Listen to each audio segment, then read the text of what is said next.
This is what feeding an army looks like.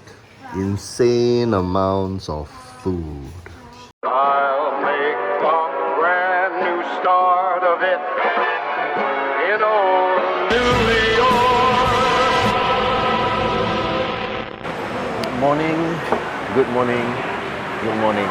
Good morning, you're watching Brixby Eats and we're here at Northbridge Road Market and Food Centre to talk about the fried Hokkien Mee from Hoe Hokkien Mee. Now the stall has got very little media attention, no long queues and a pretty killer Hokkien Mee, but a big but, and I mean a big but, only if you like your Hokkien Mee with lots of gravy, lots of tap. So the Hokkien Mee is not dry, it doesn't have just a little bit of gravy, it's got quite a lot of gravy. So anyway, as for the history, the stall quietly opened in late 2016 at Northbridge Road Market and Food Centre and is run by a husband and wife team in their 60s. Henry Ho does the cooking and he learned the basics of cooking fried Hokkien Mee from a veteran hawker before refining the recipe to his style. His wife Lucy runs the front end of the stall. So come, let's have a taste.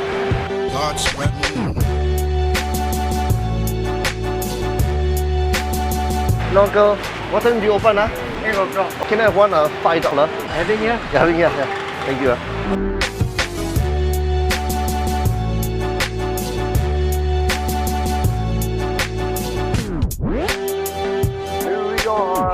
So I'm back from the stall and I ordered the medium portion, $5. The prices are $4, $5 and $8. As you can see, the $5 portion is huge for the money. It's freaking huge for the money.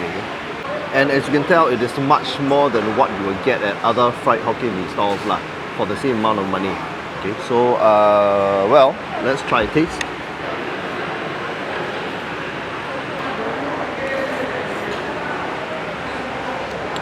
My God, so good. This is really good. Okay, so they use the yellow noodles, plus they use chor bee hoon, but it's the thinner version of a chor bee hoon. And it's cooked to a firm, bouncy texture. And the stock used, which is the usual pork bones and prawn shells, is reduced to a thick, soupy consistency.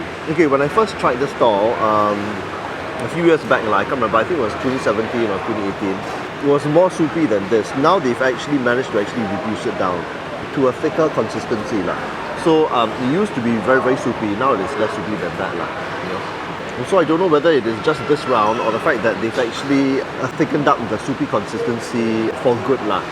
So previously, I would actually say that this Hokkien Mee is only good for people who like the soupy style, not the dry style. But I think that now that they've actually thickened it up, right, it would actually appeal to a lot more people than before.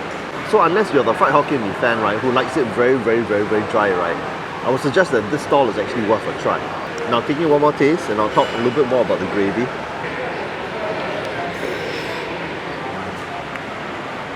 Wow, much thicker now.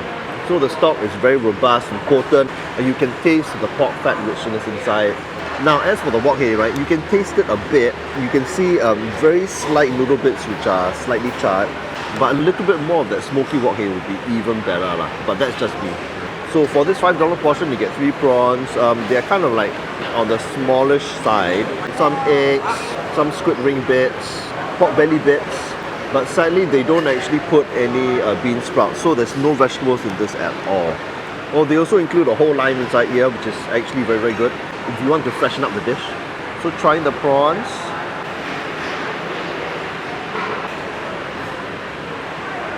Right. The prawns are okay blanched. They could be maybe blanched a little bit less, but at least it's not overcooked and it's decently sized. It's all like small to medium prawn, which is fine. For this price, it is kind of expected. So the squid ring bits, they give you about 3 or 4, that's about it, in a $5 option. 4, maybe 4, I see 4.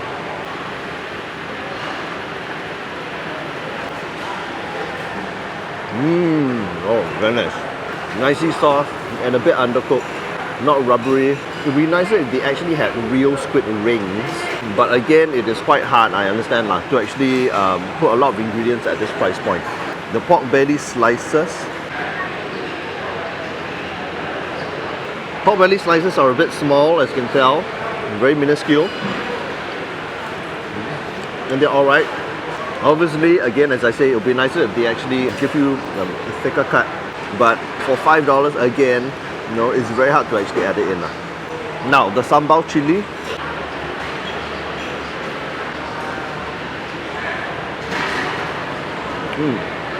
Slightly sweet, very strong dried prawn flavor inside, spicy.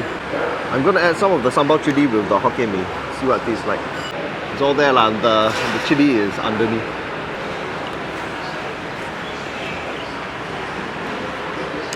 The dried chili does add a lot more complex savouriness to it. Add the sambal chili with restraint because the flavour can basically dominate the whole dish.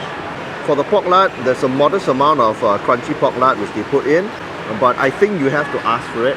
They keep the lard in a small container next to the sambal chili, and the lady boss Lucy will gladly give out as much as you want, or rather I think so. So as you can see, right, the portions are huge and they've actually given you a lot of noodles and bee hoon, right, and a lot of tap.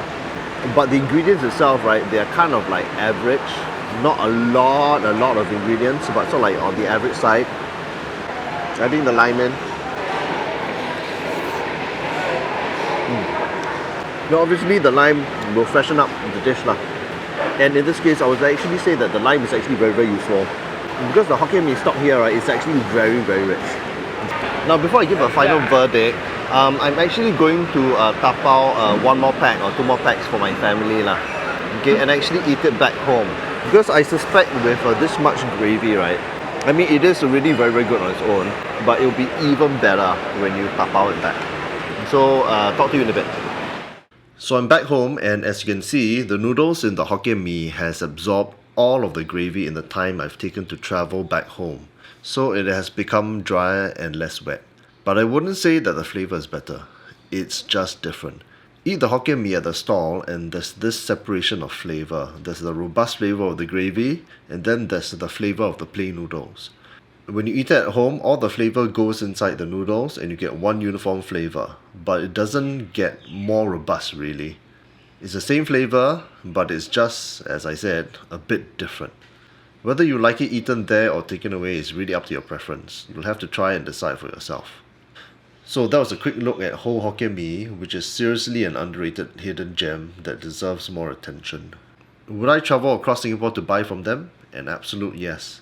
I consider Hoe Hokkien Mee to be one of the top Hokkien Mee stalls in Singapore, if you're considering the wet style. But as I said, it is only if you love lots of gravy in your Hokkien Mee. If you're someone who is absolutely insistent that you like your Hokkien Mee dry, then this stall is probably not for you. But if you're open to trying different styles of fried Hokkien Mee, then you can consider giving this stall a go. You'll be pleasantly surprised. So thanks for watching another episode of The Great Speed Eats, where I eat through the whole of Singapore. If you like this episode, give a like, subscribe, and comment below, and I'll see you in the next one. Bye-bye.